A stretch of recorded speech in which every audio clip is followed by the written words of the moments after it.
I'm in Oxford today with the Oxfordshire Badger Group, and we've delivered a petition of over 50,000 people, many of whom live locally, to the Department of Statistics and the University of Oxford to say that we've had enough of the bogus science, we've had enough of all the false arguments and the demonisation of badgers that has led to the culling of nearly 250,000 of this protected species, including over 10,000 in this local area in recent years. And we have a real problem when it comes to the badger cull. It's not just the farming industry that's demonising badgers. It's not just the previous government that have demonised badgers. We now have the current new Labour government carrying on this costly, ineffective and cruel policy. But we also have lots of academics, many of them have connected here to Oxford University going back many years, who have basically made a false case to blame badgers and don't want to accept that they've got it wrong. And some of them we can name, we've worked with and we know them, Cristl Donnelly being one of them, John Krebs being another, Sir Charles Godfrey being another.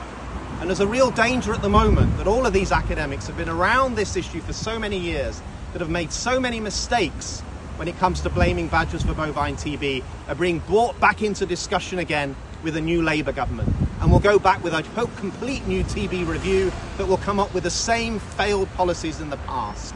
And we've got to stop the badger blame game. We've got to accept that spending nearly £100 million, as we have from government money over the last 13 years, killing nearly 250,000 badgers, pushing them to the verge of local extinction where they've lived in parts of the country since the Ice Age, is something that's not acceptable anywhere in the modern civilised world. And we do not have good evidence to prove that badgers spread bovine TB to cattle. What we do know is that cows spread TB to other cows. And we know that our intensive livestock system in this country is completely broken.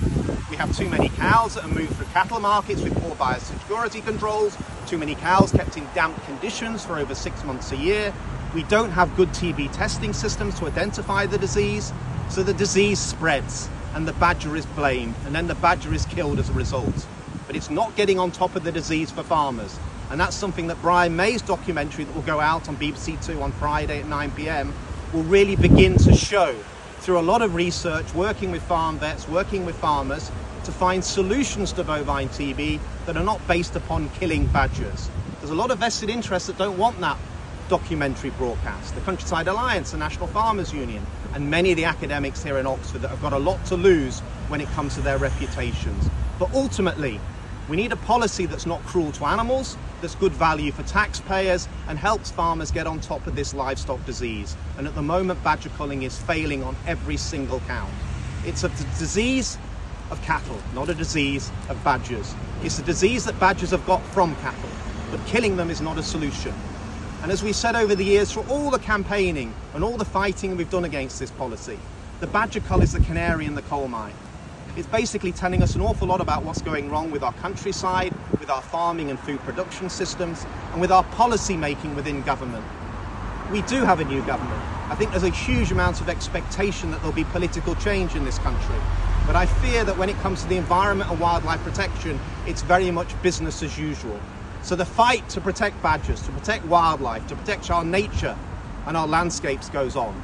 But we can't go quiet, we can't take our foot off the pedal. That's why this type of protest, this type of petition being handed in remains so important. We will end the badger cull in the end, but it will take much more work and effort, it will take much more time and resource from government, and it will need this government to finally accept that the science is flawed, that the National Farmers Union should not call all the shots when it comes to policy, and that the wildlife conservationists and the broader public that so care about the environment should have a say, just as much as the farming industry has a say about the future of our countryside.